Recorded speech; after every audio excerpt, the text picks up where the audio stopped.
तिच्या इशाऱ्यावर नाचणारा होता भावला, तिने सुद्धा हळूहळू तिचा रंग दावला.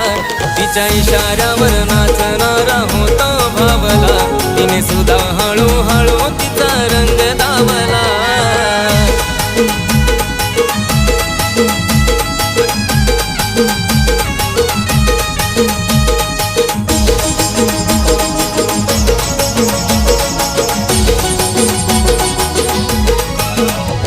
ती म्हणाला तसा मी तिचा ऐकलं रे सार, चूक तिची असली